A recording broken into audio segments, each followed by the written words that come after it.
Mr. Brown, how you doing, sir? I'm great, and so are you, Trey. Record show. Thank you, sir, for your time. Thank you for your time.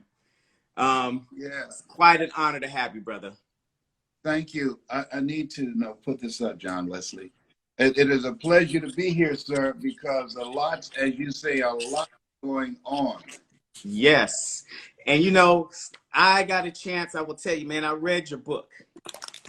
Gotta be hungry. Yes, You got at this time, you really gotta be hungry. And you talked about that.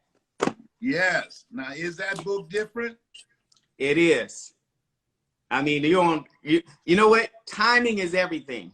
Because Yes. I would like you to talk a little bit about this. This is a journey with your book from the last time. It's been years, almost 17 years. What's the journey here with this? 21 years, man. 21 years. 21 years. Yes. 21 years coming. 7 is my lucky number. So today is July the 7th. Oh. And it's been 21 years. 3 times 7 is 21. Yes. Hey, man. Look here. You saw the movie House Party, right? Absolutely. Kid and Play? Yes. Hello. Hello.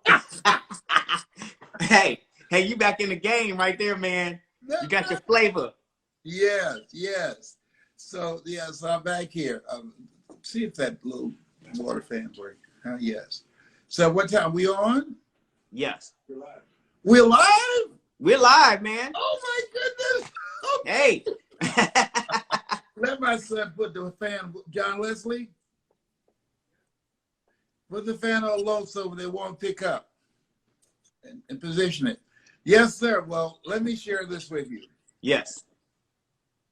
During this time, it's a character building experience. Keep it over there, please. Name it this. And we're going to grow mentally and emotionally and spiritually through this period where we are. And it's historic. It's disruptive. One of my mentees, she wrote a book called Action, Action, Despite the Distractions. That there are going to always be distractions. This is unlike anything we have ever seen. So we literally have to harness our will and do the things that we know that we need to do, that when we emerge from this place, it will be stronger and better mentally, emotionally, spiritually than when we came into this place. I see it as a cocoon. Yes, yes, yes. And you there's some interesting things that I find that are parallel to your book and some experiences right now about the hunger. Because some of the things that motivated you are a lot of things that people are dealing with today that they have never dealt with before. But Right. You have. Yes. I would like to talk a little bit, share where a part of the hunger came from, because I think this is perfect timing. You could probably just penetrate some souls, how to take the hate and make it work for you, Yeah. It was Eldridge Cleaver said, one of the things we should never do is to become like our oppressor. We should never do that, But what this is a reckoning right now, and things that have been going on. I mean, just imagine. I graduated in 1963. I am 75, and when I graduated from high school,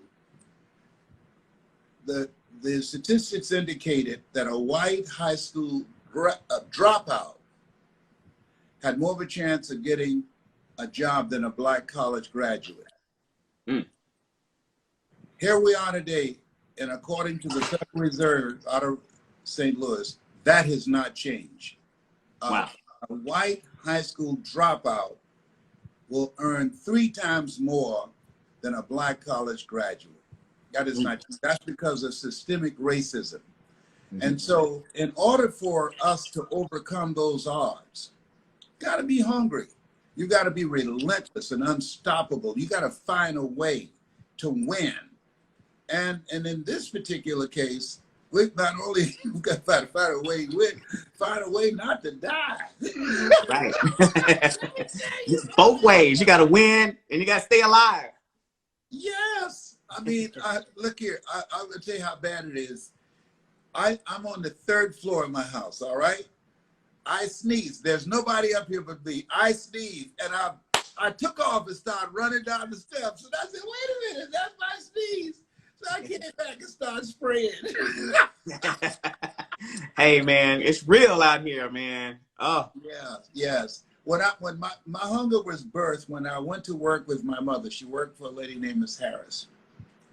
And I was told to scrub spots off the kitchen floor.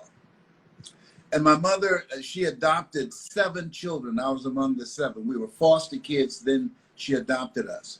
And she said, Mamie, I want you to go in the other room and find a hat that I'm looking for. And she described the hat, and Mama went in there to find the hat. And then I heard clapping. My mother was clapping her hands. And I said, Mama. And she said, what is it, Leslie? I said, why are you clapping your hands? She said, don't you worry. You just do what you're supposed to do. And then she came out the room. She said, Miss Harris, I don't see it. She said, well, check the room over there to the left. And Mama went over there. And once again, my mother started clapping her hands. And I said, Mama. She said, what is it, Leslie? She was irritated. I said, why are you clapping your hands? And she said, I told you to do what you're supposed to do. And at that moment, Miss Harris came over to me. And she said, I can tell you why she's clapping her hands. And I dropped the washcloth. I stood up and I looked her in the eyes. And she said, because when I can't see colored people that are looking for something from me, I make them clap their hands to make sure that they're not stealing. And I looked her in the eyes. This time, you were not allowed to look white people in the eyes. They can call the police and you go to jail, all right? I said, Ms. Harris, I was very defiant. I said, my mother is not a thief. She loves you, she loves your children. She wouldn't steal from you or anybody. And she was shocked, taken aback. And she walked away. And I started mopping that floor again, removing those spots, tears falling in the pail. And I was angry. And I was saying to myself, this will never happen to my mother again. Nobody will ever humiliate her by making her clap her hands because they think that she's stealing. And that was the beginning. That was the birth of hunger in me to provide for my mother and protect her from any type of situation that would be demeaning and dismissive of who she was as a human being. There's a program called how you can create a culture that don't recognize the humanity of the people. Our issue is not systemic racism. The issue that we're facing, and that's been passed down generation after generation after generation, the dehumanizing of people of color. That's what the real issue is. The humanization. Because when you don't recognize someone's humanity, you can do anything to them. Yeah. So that's why they had in the Constitution that Black people were 3/4 human. So now you got permission. They're only 3/4 human. They're not completely human. So you can torture them, you can enslave them, you can beat them within the inch of their lives. Anything goes. Yeah. And that kind of mindset has been passed on down through the years, and the police departments have been infiltrated with white supremacists and Klan members, and the FBI have been looking at this for several years. They know that this is true.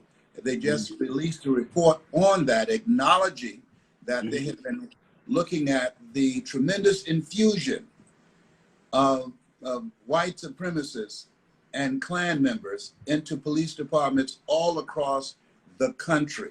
It is a white supremacist dream job to have a badge, have a gun, and get a paycheck to brutalize, beat, and kill Black people with no consequences. Absolute power gives you corrupts you absolutely.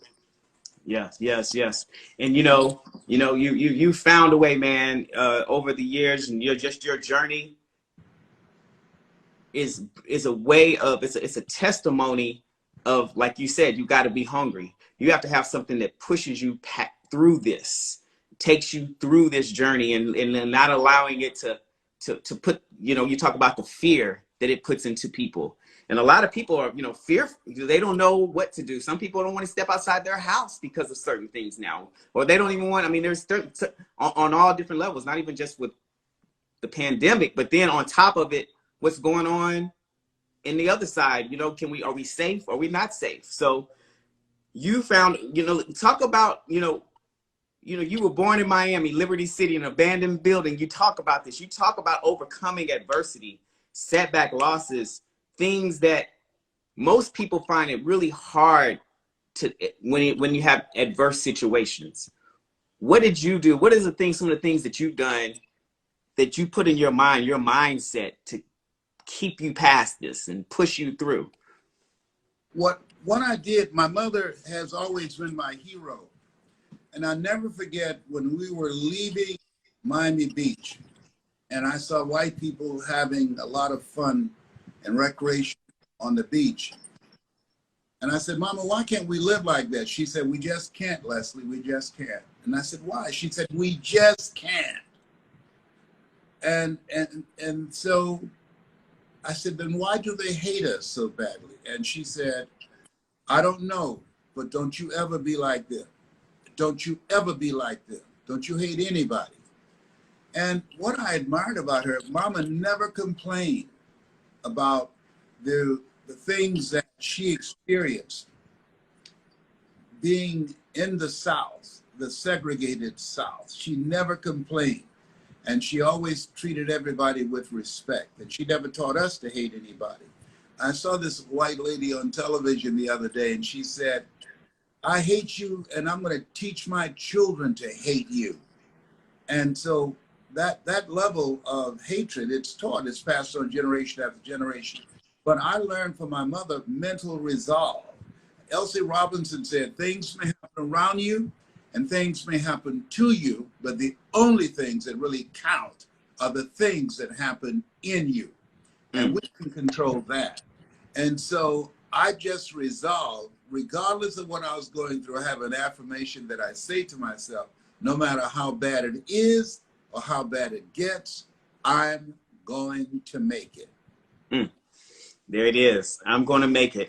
And you talk about that consistency of these words, these positive words, because like you said, one negative word, you need almost how many words to block that out? You need 18 to overcome the negative words. If somebody say, you can't do that, somebody else has to come along and say, you can do it, you can do it, you can do it, you can do it. 18 times to neutralize that one time. And that's why you have to have consistent people. You have to have positive people around you all the time. You talk about that in your book. And, guys, if you're coming on, this is about, we have obviously the amazing Les Brown, and this is a book, it obviously is flipped around. You can't read it particularly, but it says you've got to be hungry. We're talking about his new book. A lot of these things are in his book. You've got to read it. He breaks down so many things, and it's so relevant to today with his life and how it parallels today. There's nuggets in there that you cannot miss. This is a must-have book. You speak on team. You said there's about where you're going in life and who's going with me. Where you're going, and you've got to make sure you got it the right way. Yeah. Dr. Howard Thurman, who was a mentor of Dr. Martin Luther King Jr. and Albert Schweitzer and Mahatma Gandhi, he said the two primary questions that one must ask oneself in life. Number one, where am I going? And number two, who's going with me? And he said, if you ever answer those questions in the wrong order, you'll be in serious trouble. And I think about John H. Johnson, who, with a $500 loan from his mother, he built a $400 million empire. And his best friend was working for him. And John H. Johnson fired him. And people asked him, why did you fire your best friend? And he said, he told me that I couldn't do what I'm doing and what I'm involved in creating, Jet Magazine and Ebony. He said, I don't believe that I can do it. I truly don't need someone on my payroll that I'm paying to tell me that I can't do it. I'm willing to go for it anyhow. And so part of what I talk about, the value of creating OQP, only quality people, that you have to look in your life and look at the people around you and ask the question, what is this relationship doing to me? You earn within $2,000 to $3,000 of your closest friends. And so this is a time during this period where we are, that you look at your relationships and ask the question, am I growing mentally and emotionally and spiritually and intellectually, financially? Is this relationship an asset to me, or is it a liability? Because when you set your mind on going after a goal, you have to ask the question, who should I count on and who should I count out? And there's some people that they're always there when they need you, but when you need them, you can't find them. Wow. Wow. Yeah. Yeah. That's, that's a big thing among us as our company, the team, our production company, the team people that we work with. It's definitely about a vibe and an energy that we always want when we're shooting our productions, when we bring our actors, our people around us. We want them to feel a certain, we want everybody to know we're all on the same plane. And if you're not on the same page, take it elsewhere, but, and in your life, in your personal life, when you come home, the people around you, you want to have consistent winners around you with a winning mentality. That part of your book, man, was really hit home and, reaffirm some things for me that, you're doing it the right way. You also talk about God, that hunger is a God force. Yeah. That's really what it is. It's the God force. It's the thing that pushes you, that from but beyond who you are. Yes, absolutely. When you think about Nelson Mandela, man who gave up 26 years of his life in prison and go from prisoner because of his hunger to break the back of apartheid to president of the country, that hunger, that God force, those who hunger and thirst after righteousness shall be filled. People that are hungry are unstoppable. People that are hungry are relentless. People that are hungry are focused. They're disciplined. They have mental resiliency. They'll come back again and again and again. It's not in their DNA to quit. And so that hunger drives them. It's their reason for being. Nietzsche said, if you know the why for living, you can endure almost anyhow. If you know why you're here, the two most important days in your life, the day that you were born and the day that you realize why you were born. So he knew, Nelson Mandela, Dr. Martin Luther King, Malcolm, they knew why they were here and they were willing to put it all on the line. Yes. Obviously, Nelson Mandela, huge figure in my life. And that is why, when another person that's a big figure in mine, it's funny. Over the time as I was, I would tell you this, Mr. Brown, it really is an honor having you on here, because on my playlist, when I'm working out, you're on my playlist, man. You know what I'm saying? I'm getting my 18 in. You're in my car. My friends will tell you I'm driving around. I got Les Brown playing all the time, So another person I always have is Myles Monroe. Yes. And Myles Monroe, when I hear him, I hear you. It's like this rhythm. I say, man, and I didn't even know at one time. Hey, wait a minute, they're friends. Of course they're friends. He talks about you all the time. Tell me how Myles Monroe or Zig Ziglar, Wayne Dyer, how these are inspirations in your life. Like how do they push you to become greater? I've spoke on stage with Zig Ziglar and Wayne Dyer. That was a goal, a dream of mine. Same with mine. I wrote the foreword for his first book, Personal Potential. We flew down to Belize together on a private plane. He was a man that was a perpetual student, and a man of integrity and courage and boldness.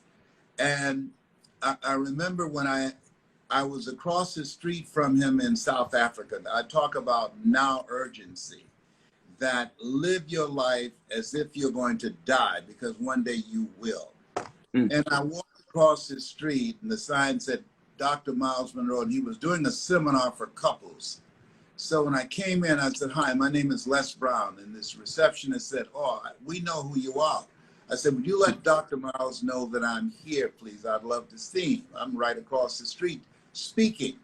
So she said, I can't interrupt him. He's doing this seminar for couples. She said, I just can't do that now. I said, ma'am, if you let him know that I'm here, he's going to come out here and or call me in there. So she said, I'll do something better. I'll set up breakfast tomorrow morning. And I reluctantly agreed. And the next morning she came in, she was just wiping her bra. She said, I'm sorry to tell you this. I said, what is it? He left earlier than I thought. And I said, wow. And 2 weeks later, he was killed in a plane crash.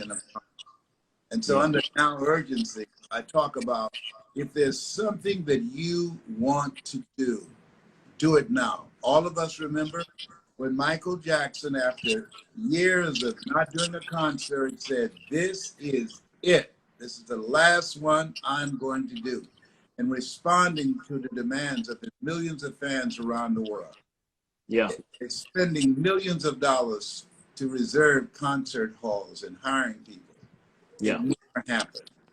And so that area of hunger, I said, now urgency. Whatever you want to do, you want to do as much as you can, because we all have an expiration date. Yeah. Yeah. Yeah. Now urgency, unshakable faith. Yes, because things going to happen to shake that faith. I remember Dr. Alfred Golson. He was an oncologist from Howard University. And he had a really weird sense of humor. He's very mischievous. He said, Mr. Brown, you have prostate cancer. Your PSA is 2,700.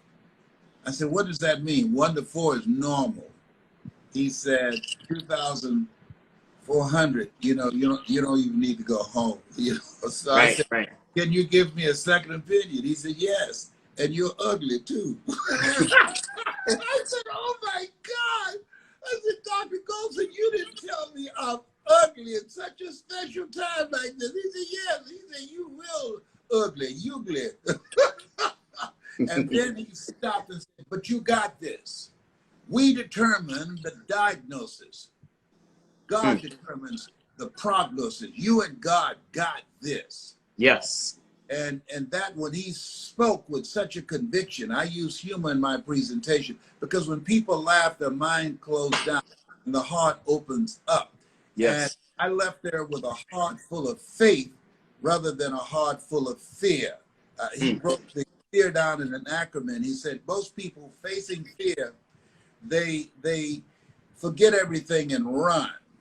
But then there's a few who face everything and rise. And this is where we are. This is no time to run with our tails between our legs. This is a time for us to rise.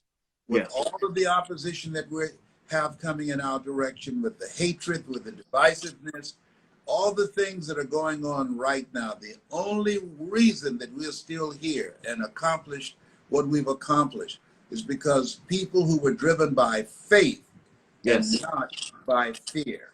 Yes, yes, yes, yes. And you also talk, and you hit those marks. You said the faith. You say now urgency, growing continuously. Yes. Well, yes. February 17th, I turned 75. And looking fly, man. You're looking fly.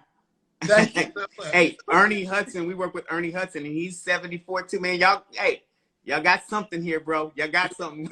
Well, black don't crack. You know what I mean? But I'm still learning. I'm still growing. I have made a commitment. I encourage everybody to do it. Make a commitment to learn something today that you did not know yesterday. Yes. This is the era of what the late Peter Drucker calls the 3 C's: accelerated change, overwhelming complexity, and tremendous competition. And we must begin to develop a thirst and hunger for this. Let me share with you. When my daughter told me that we were going to be doing an interview, and I got teared up, and she said, "I knew you were going to cry." I said, "Yes," because probably in the last 10 years, I've been interviewed on a Black radio show with a Black host maybe 4 times. In 10 years, Wow. 99% of my clients are light expression people, Caucasian. The #1 purchasers of my motivational materials, the country of Sweden. And so to be able to talk to you now, because we have been conditioned into having an entertainment-driven culture. So the things that I talk about, unfortunately, there has not been an appetite for it. In the book, The Miseducation of the Negro, which was just a tremendous inspiration to me, Dr. Carter G. Woodson said, if you can determine what a man will think, you never have to concern yourself with what he will do. He said, if you can make a man feel justly an outcast, you never have to order him to go to the back door. He'll go without being told. And if there's no door, his very nature will demand one. And so what we have to do is and what I'm doing now with my life, we learn, we earn, and we pass it on. And so I know God said, you know what, he ain't gonna stop. So we're gonna have to interrupt this so he can stop. So what I'm doing, I'm not gonna travel anymore, and I'm gonna work with a select number of people. So I'm teaching people who have a hunger to make a difference and want to live a life that outlived them. How to use stories to create an experience to distract, dispute, and inspire. How people live their lives as a result of the story they believe about themselves. And so what I teach them how to use their story to create an experience to distract them from their story. When I came into the industry, it was based upon giving information from the book Think and Grow Rich. My mentor, Mike Williams, he wrote the book called The Road to Your Best Stuff. He said, Browning, if information could change people, everybody would be skinny, rich, and happy. He said, you want to use your story to create an experience. Oliver Wendell Holmes said that once a woman's mind has been expanded with an idea, concept, or experience, it can never be satisfied to going back to where it was. And so now, my goal is to be, I'm a grandfather, I'm a great-grandfather, and train a few people how I was able to earn millions of dollars doing what I love to do, changing with my story. Yeah, man. It's that it goes to, you know, first of all, it's an honor, like I said, to have you here. And that's amazing that there's only been, you know, 4 or 5 people that you've ever, you know, people of color that you've interviewed with, you know, but I do get it. I mean, you know, your voice is so broad. It's you're all around the world, and, you know, it's on us to invest in making sure we get not just on the entertainment side of the visual side of what we do, you know, but also invest in for self to build. And, you know, and you're on that side of the fence where you're building the inner work. You're doing the inner work, you know, and that inner work, you talk a lot about that as well. The inner work, it starts in and out, you know, from inside out. And I'm a big believer in that. And I even invoke that to, you know, people always ask, how do you get into business? How do you get into the industry? And I always tell them, you can do it. There's no one way to do this. But I can tell you one thing you have to do is know it within. You have to, it all starts within.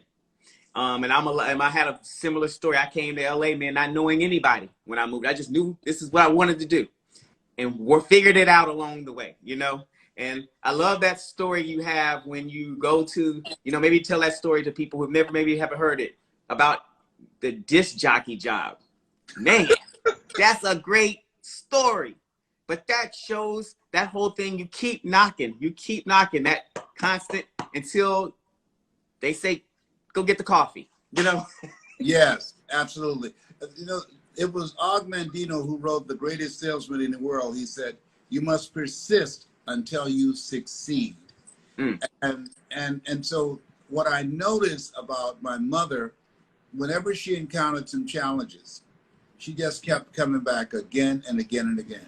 People that are hungry will find a way to win. People that are hungry believe, always strive to get on top in life because it's the bottom that's overcrowded. People that are hungry, and you're an example, they don't adhere to being logical or realistic. They live from a place of knowing there was something in you. Ye shall know the truth, and the truth shall set you free. And you knew when you went out there, you knew some way, somehow, you're going to break through. And that knowing is what drives you. That knowing empowers you. That knowing gives you the strength to take no prisoners and eat the wounded. Yes. Yes. And I had Mr. Les Brown on my back telling me this every day while I was out here, making sure I was listening to you, man. You were pushing me. So, and you know, I always tell people there's mentors, you have mentors, that you have direct mentors, but you can, when you read about people and there's people who are talking to you out there, they have this messaging going on. They can be the mentors too, you know? Yeah. One thing that you said, man, that was really deep, man, it was like, whoa, it says, not failure. It's by Dr. Benjamin Mays. Not failure, but low aim is a sin. That's powerful. Yes, in the Aramaic language, the word sin means falling short of the mark. We were born to do great things. You were chosen 400 million sperm. You have greatness in you. Greater is he that's in you than he that's in the world. You're more than a conqueror. You are a masterpiece because you are a piece of the master. Yes. And so when you come up in a culture that demonize you, that dismiss you, that trivialize you and oppress you, it robs you of your true identity. The work that I've been doing for these past 51 years is designed to transform our mindset.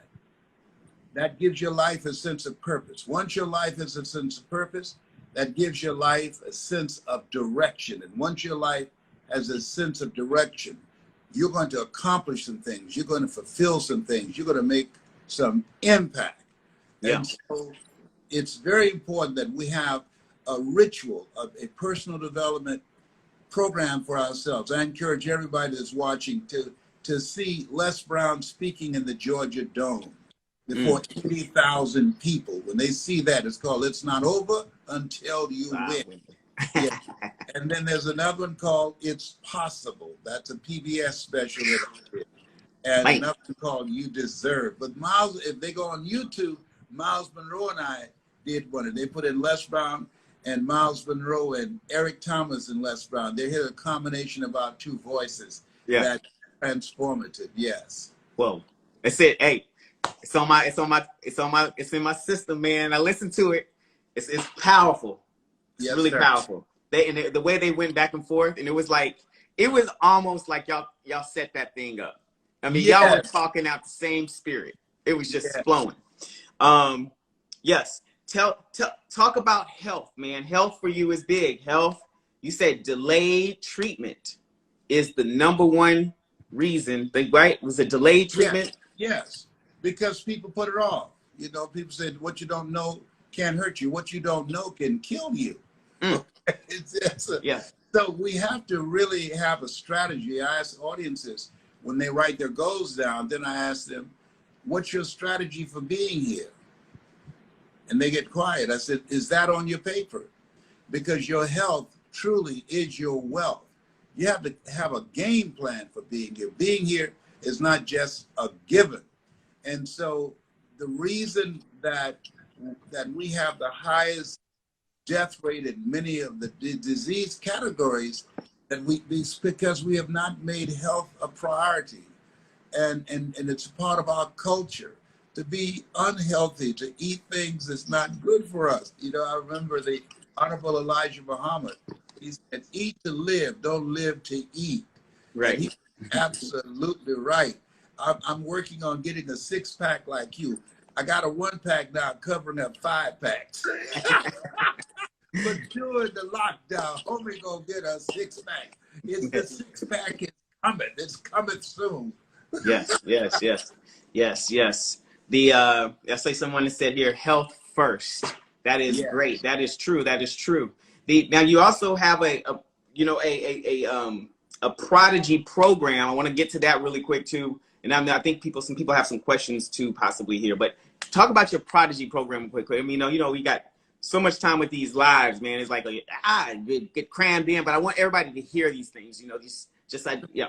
Yeah, the Prodigy program is a program for the masses. It's only $20 a month membership, and it's for the whole household. And what they get is a newsletter and audio material giving them things for mental resiliency and ideas and strategies on how to make it in the new economy. My training program is called Discover Your Power Voice. When I speak in the United States, I earn $70,000 an hour. When I speak in foreign countries, like I just got back from Dubai, I earn $225,000 an hour. And so what I'm doing now is with the Discover Your Power Voice, I work one-on-one with a few people who have the hunger, the willingness to live a life that will outlive them, and people who want not just to make an impact, but also to earn a living doing something that they love. This is what I love. I believe when you have a calling is something that you love so much that you do it for nothing, but you do it so well that people pay you to do it. And people who have a hunger and a willingness to invest in themselves and the time, and they're coachable, they can email me at lesbrown77@gmail.com. I'm so glad to be able to talk to you on this day, which is the 7th day of July. This is my Absolutely. favorite. It's the number, man. Yes, man. 7 is my lucky number. I'm one of 7 children. My phone number is 702. Josh marched around the walls of Jericho 7 times. Absolutely. Dipped himself in the River Jordan 7 times. Yeah. So they can email me lesbrown77@gmail.com if they want to have my high-end program called Discover Your Power Voice. I'll teach them how to change lives and earn some serious money. Nice, nice. The here, let me type that in. Hold on real quick. Les Brown 77@gmail.com. Hey, all right. Hype Nails by Jay. I just pinned you. Les Brown 77@gmail.com. Yes, sir. So tell me, you know, there's a question here that's an interesting question. I think might be something pretty different here. Says, how do you advise people who are in limbo because of immigration laws? So that's an interesting question because so many people are put in these limbo spaces. What would you advise someone who's they're trying to make a move, but they can't right now because of something that's really, like you said, like even in the scenario where you were years ago, where the laws were putting you against scenarios? Yes. There's a book written by Dr. Stacy N.C. Grant called Actions Despite the Distractions.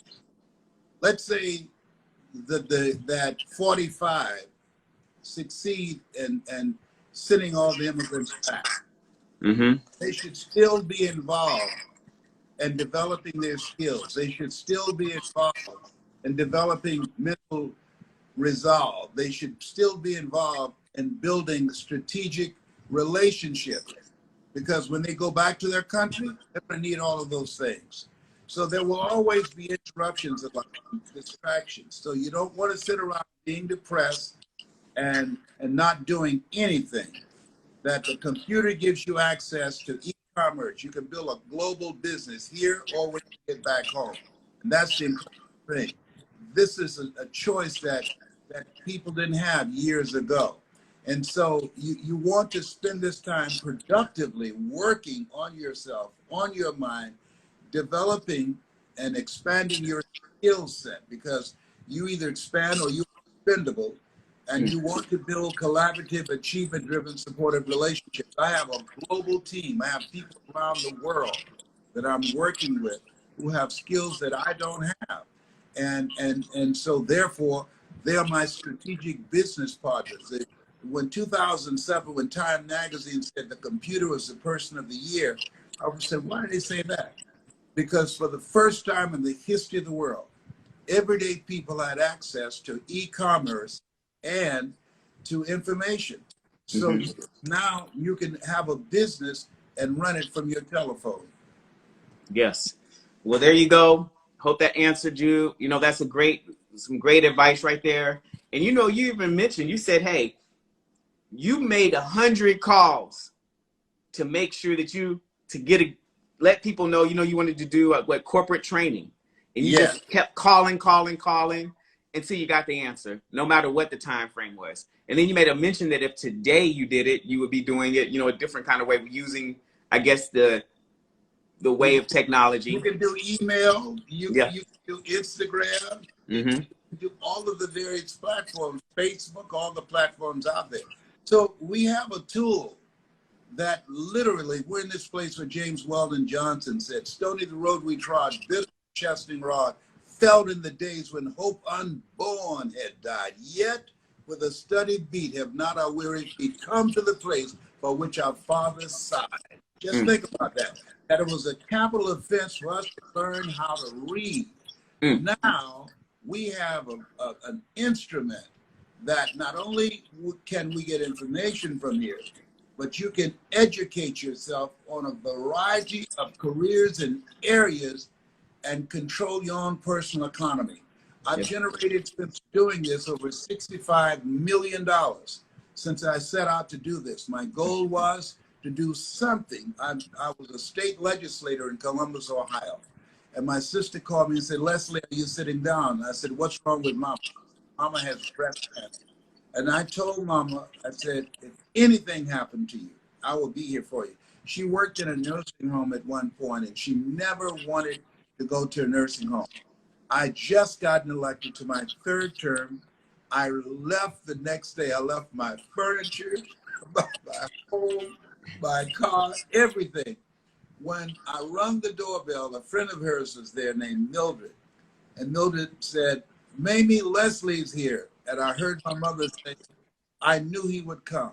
I knew my boy would come. I used to have a talk show, and I would end it by saying, this has been Mrs. Mamie Brown's baby boy. When I was coming up as a kid, they called me Mamie's boy. Yeah. And so I went back to take care of Mama and until she passed at 89. So you have to have something that drives you, that becomes your magnificent obsession, that you decide, this is something that I want. This is something that gives my life a sense of meaning and purpose and value.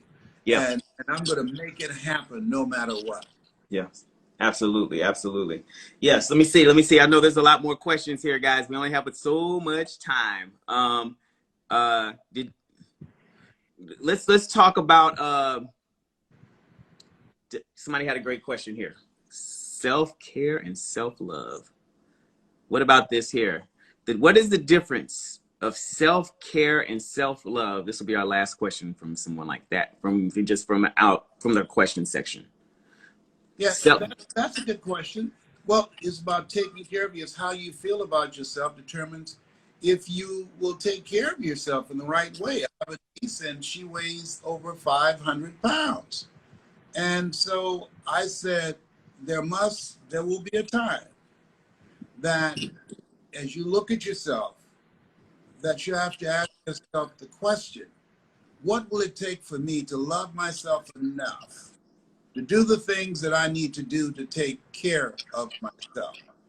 And I said, I understand what you're dealing with. I said, there are many people that's obese because of what they eat. But when you're over 500 pounds, you are obese because of what's eating you. I teach, ask for help, not because you're weak, but because you want to remain strong, and ask for help and don't stop until you get it. And my brother has been frustrated. And I said, Wesley, listen to me. Until the pain of staying the same is greater than the pain of change, she will never change. It's not hurting bad enough. But if she has a stroke or a heart attack or something, trust me, she'll start looking like Twiggy. Mm. Oh man. I eat so much rabbit food since I've been diagnosed with prostate cancer. I feel like a silly wabbit. Oh man. You dropping good nuggets, man. You know, I like I said, to end this out. One last thing that you could leave with people right now. Just one thing, if you could say, hey, I'm gonna tell you this. We're in a different time right now. This one thing, you gotta be hungry, guys. Not only do you need to read this book right now, because this will give you a lot of insight on some things right now, but just from you right now, is there something that you could do to just put some hope into people's lives right now to just Absolutely. say, yes. Yeah. One, I want them to go to IamHungryLesBrown.com and order the book. Yes. IamHungryLesBrown.com and to order the book.